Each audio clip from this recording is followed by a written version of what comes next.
Hi, I'm Ron Jackson, and in this presentation I will be introducing a new composite resin especially designed for posterior use, along with a uniquely designed sonic handpiece which is used to deliver the composite to the prepared cavity quickly and efficiently in a single bulk fill increment. The name of the product is SonicFill and is by the Kerr Corporation. Let's face it, placing posterior composite resin restorations is an exacting, tedious, and time-consuming procedure. It includes obtaining the necessary isolation, selecting and placing the appropriate matrix, precise execution of the adhesive steps, the placement of a flowable resin or a resin ionomer liner, and finally, the placement and adaptation and light curing of incremental layers of composite, at least 2 or more layers. Add to this adjusting the occlusion, finishing and polishing, and you have a procedure which just takes too much time. Simply stated, SonicFill is a system for the efficient placement of posterior composite restorations. As I mentioned earlier, this system consists of a new composite developed by Kerr, which comes loaded into a specially designed unit dose tip, and it utilizes a specially designed sonic handpiece. Used together, this technology will significantly change the way posterior composites are placed. What SonicFill actually does is to shorten the tedious and time-consuming placement process down to a single step accomplished in seconds. Additionally, because the composite resin lends itself to a rapid sculpting and finishing technique, which I will be demonstrating, many dentists will see a time savings of 10 to 15 minutes per restoration. What's more, the savings in time does not come at the expense of quality. In fact, in terms of density and adaptation, you may even see an improvement. Before going into the treatment room and demonstrating the technique on a patient, I want to take a few minutes to discuss the concept of SonicFill, starting with the handpiece. When sonic energy of a specific amplitude is applied to a correctly matched thixotropic composite resin, it causes intense, extremely rapid molecular vibration, resulting in rapid drop in viscosity. When the sonic energy is stopped, the viscosity begins to increase and return the composite to a sculptable state. When the handpiece is activated, liquefaction begins. What is actually happening is a shear stress is being applied at the molecular level and viscosity drops almost immediately. Not to what we consider to be a flowable state, but it gives the same intimate adaptation to the cavity walls without any bubbles or voids. And now let's look at the composite resin. In this graphic of mechanical properties, it is seen that SonicFill is highly filled by weight and has low volumetric shrinkage. Regarding the other physical properties, SonicFill meets the standards for a high-performance posterior composite. Obviously, for a bulk fill procedure, depth of cure is important. One measurement of depth of cure is to cure a column of composite and measure the hardness of the top and the bottom of the column. It is desired that the hardness of the bottom be at least 80% of the hardness value at the top. So let's review the highlights of SonicFill. Upon activation, sonic energy lowers the viscosity and extrudes the composite. The composite immediately adapts to the cavity walls without voids. Cavities of 5 millimeters or less are filled in one bulk increment. And that represents, by the way, over 80% of the cases. Upon deactivation, the viscosity increases for sculpting. The composite is non-sticky and non-slumping.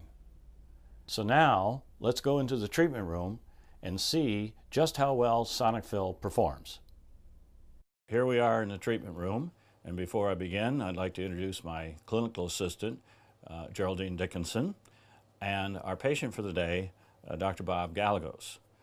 Dr. Gallegos has an amalgam in the lower left quadrant, tooth number 20, which has an amalgam in it, and Dr. Gallegos would like to have the amalgam replaced with a composite. Before beginning, I'd just like to show my magnification system. I believe it's best to do all dentistry under magnification, and certainly I do all my dentistry under magnification. These are new kinds of loupes. They're called Revolution, and they're bioroscopic. In the past, I've always had difficulty deciding whether to get flip up or fixed through the lens type of magnification. As you can see, this is a hybrid. This actually gives me both. This gives me fixed through the lens, TTL magnification, but I also have the convenience of a flip-up mode. You'll probably also notice that I'm using a LED headlamp. This is a headlamp which is wireless. It's from Discovery, which is also an oroscopic company. When it gets to the back of the mouth, things get dark, and so I always like to do my dentistry, at least in the posterior, with a headlamp. And this one's also kind of convenient because it has a filter on it, so that when we are placing composite, by flipping down the filter, it won't prematurely polymerize our composite. So our patient is numb, and we're ready to begin. Dr. Gallegos is a dentist, and as you can see, he has one final amalgam left that he'd like to have replaced by a composite restoration. Amalgam has been in there and serviced very well for many years. It's clear, however, when you look at the distal facial margin that it's open and beginning to leak. Some of the discoloration that we see around it could either be potential new caries or just leaching of the metal ions, giving it that blue cast. Certainly, when we're all finished, our goal or objective is to have a restoration, a composite restoration, well sealed, which is the job of the adhesive, and we should also expect to get some tooth reinforcement. We can remain conservative. If there is any decay or any unsupported enamel seen after the restoration, any potential caries is removed, even though there will be unsupported enamel, the beauty of composite and the adhesion and reinforcement that we get from the adhesive, why we can leave unsupported enamel around and support it with the bonding to the enamel walls. And then finally, which is something very important to most patients, is that we should end up with a naturally looking restoration. Looking at the x-ray, we can see of this 20-plus year amalgam filling that all margins are on enamel, including the gingival margin, and that's a good thing for our bonded composite because our best bonds, pretty much leak-free bonds, are our enamel bonds. We also notice that there's a good-sized base or liner underneath this amalgam. We're ready to proceed, and the first step is to gain proper isolation. And my preference is the rubber dam. In my opinion, there is no better way of total isolation than utilizing the rubber dam. I will also isolate the entire quadrant. Even though working on a tooth in the middle of the quadrant, just a single restoration, it makes a lot of sense just to go from the last tooth in the arch up to the midline, and we'll place a bite block to help the patient's muscles so they don't get so tired, and a napkin just for comfort purposes. But by going from the very last tooth up to the midline, and that's the way I do it all the time working on a posterior tooth, it gives us tremendous access, opens everything up for visual and as well as for getting our hands in here. I also have another little trick that I'll be showing, which will increase and improve and give us maximum isolation. Okay, so now we're going to use a close-up because I'd like to illustrate a tip which I feel is extremely important and in fact guarantees 100% isolation. And that tip is to place a ligature around the tooth that's being treated using waxed floss. So I'm going through the contacts so that I have the ends on the buckle, is to go twice. That is what's called the surgeon's knot, looping that twice. And now we'll come close up right down onto the tooth. And when I pull this knot tight, and you can see, look what it does. It drops the rubber dam to the bottom of the sulcus. And because I've done the surgeon's knot, it's locked. And then we'll do the double knot, Boy Scout knot, which is one more knot to lock it in place. And we'll cut that knot very short. And so what you have now, looking really close up, is the rubber dam pulled to the bottom of the sulcus, the tissue is on the other side of the dam. We have isolation such that there will be no leakage in the operative site. And what that means is as I go through the adhesive steps, I've got 100% isolation and don't have to worry about the seepage from the sulcular fluid. And it gives me a very high and dry margin, as you can see, gingival margin. Okay, so we're ready to remove the amalgam. Prior to doing that, we'll change our gloves. And the reason for that is the gloves get contaminated as you're working in the mouth. And if we now switch to a clean set of gloves, and since the mouth now is completely isolated with the exception of the teeth, there's no way I can pick up saliva or blood or anything else, bodily fluid on my gloves hands. Now this enables us to touch things off the field without taking contamination from in the mouth to items that are off the field. Nice little method of approach. And I've selected the sectional matrix system today by Triodent. And so I'm inserting now a sectional matrix, dead soft pre-contour matrix by Triodent. Comes with these prong pliers, which allows for a easy placement.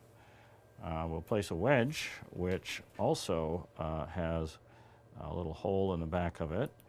And this wedge is going to be a little bit too small, so we'll choose a larger one.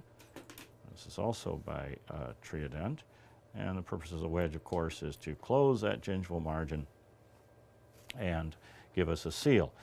The ring, stabilizing ring, which comes as a V, if that can be seen, the V, that gives you a space for the wedge. Rather than crowding the wedge out, the wedge fits right into the V on the buccal and lingual surface, and we have slight separation here because of the stabilizing ring. We have the adaptation of the matrix to the proximal walls, and now all I'm doing is just burnishing that contact. I can push this little tab out of the way, and we'll get a nice close-up view showing the adaptation of the matrix. The matrix is in position, the wedge is in position. You can see that we have a closed, sealed gingival margin. We had adaptation of the matrix to the proximal walls. Before I used the SonicFill to fill the cavity, I want to illustrate how the tip is placed onto the handpiece. It's merely screwed down until it locks in very tight. A couple of the instruments that I will be using right after the cavity is filled, and that happens extremely rapidly, so I want to describe this right now. You'll see the first instrument that I use will be a compo roller by Kerr, and it has different shapes of Teflon tips, and I'll use this to quickly roll the composite, if you will, adapting those occlusal margins and removing the excess. Immediately after doing that, which is only a couple of seconds, my assistant will hand me an instrument, a plugging instrument on one end and a blade on the other. Actually, this is from a kit of instruments that I designed for American Eagle. It's a posterior composite placement kit.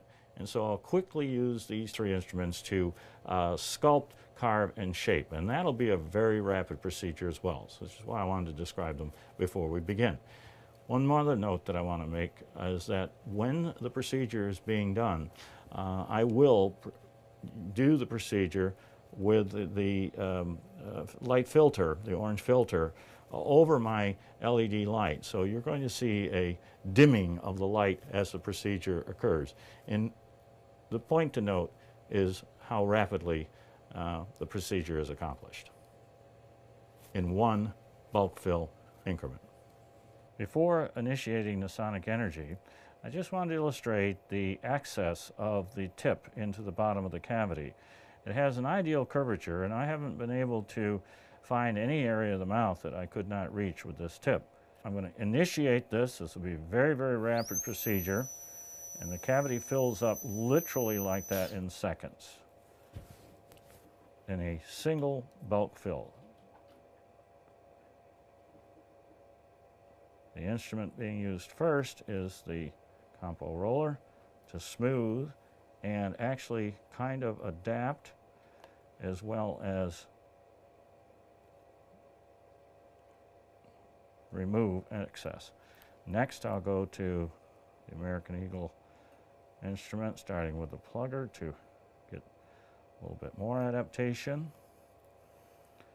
I like to get my marginal ridge first and smooth that off down to the level that it should be, which is the opposite, the adjacent tooth marginal ridge.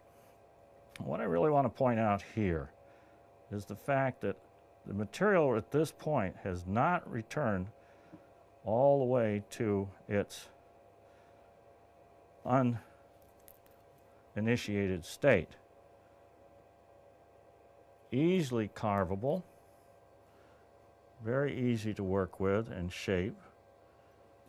And so there basically is it. And so now we'll cure the SonicFill using the LED Demi for just 10 seconds. Because of the depth of cure of SonicFill and the fact that the cavity was less than 5 millimeters deep, we only need 10 seconds from the occlusal. We'll augment that once we remove the matrix band. And we'll begin doing that right now. The Trident system comes with these prong pliers, of course, that fit right into the holes of the wedge.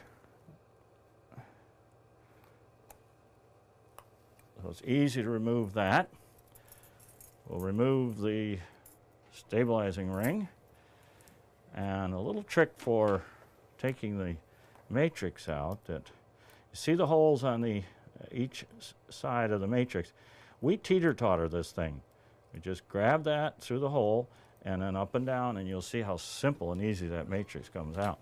Before she augments the curing from the buccal and the lingual, I like to take the 12 blade on a scalpel handle and begin removing the excess. Most of this is adhesive because the way that band adapts so well to the proximals. My assistant will go ahead now and cure, once again, 10 seconds from the buccal. And when it comes to measuring depth of cure, we'll get close to the tooth but not right on.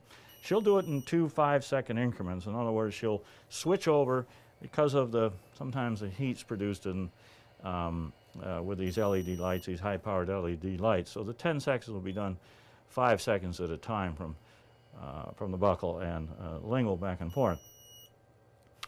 And what I was about to say is that oftentimes when it's talking about depth of cure, the classical depth of cure is actually measured. Well, there's 2 ways of measuring depth of cure. One is what I discussed in the lecture, where you measure the hardness of the top and the bottom after curing column of composite. And we desire to have an 80%. That is to say, the bottom have a Vickers hardness of 80% of the top. The other method of measuring depth of cure, the ISO standard, is to cure only from the top or the occlusal a column of composite, scrape it away until you reach cured composite, scrape away from the bottom until you reach cured composite, and then you take that distance from top to where the bottom is hard, and it seems somewhat arbitrary to me, but arbitrarily divide that in half and call that the depth of cure. When researchers measure depth of cure, however, they're only curing from the occlusal surface. And as you can see, we have augmented that occlusal surface cure by curing the same amount of time from the proximal, meaning the buccal, and the lingual. So we're really feeling very good, at least I'm feeling very good about the depth of cure of SonicFill material. Let's take a look at what we have now that it's fully cured, now that the SonicFill is fully cured, and prior to doing any of the finishing steps or removing the rubber dam and adjusting the occlusion if necessary. What we see is certainly a nice contact. We see a well-adapted composite. On purpose, I etch and place adhesive beyond the cavo surface margin because on purpose I want actually some flash. It's just my philosophy of posterior composites. Basically, some people say, well, you really don't want flash on the occlusal surface of a tooth. Well, in fact, what is a sealant but nothing more than excess composite on the occlusal surface of a tooth? So if it's okay and sealants, why isn't it okay here? This actually I look at as just an extra protection to my occlusal margin. So at any rate, I think we're ready to, in fact, take off the rubber dam and adjust the occlusion and then do the quick finishing and polishing steps. So I've removed the rubber dam and I've checked the occlusal contacts, and there was only one small adjustment. We'll take some floss and go through. Moment of truth now. Get the image there. And as you can see, we've got a nice contact. In terms of finishing and polishing, this is also a very rapid procedure because finishing is very little. My purpose in finishing is not to remove the entire amount of flash. If I take an Explorer now and I go around, looking at the image, go around the tooth, my objective is to feather any of the flash. And I can hear a little bit there, and I think you can see it in the picture that I've got just a little excess there that I've got to catch with my Explorer. When I come around here, I can see some right there. So my objective, and I'll do this dry with a 7404 carbide, and all I want to do is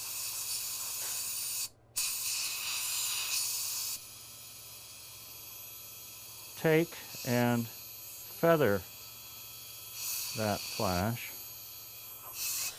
a little bit over here. We'll dry that again.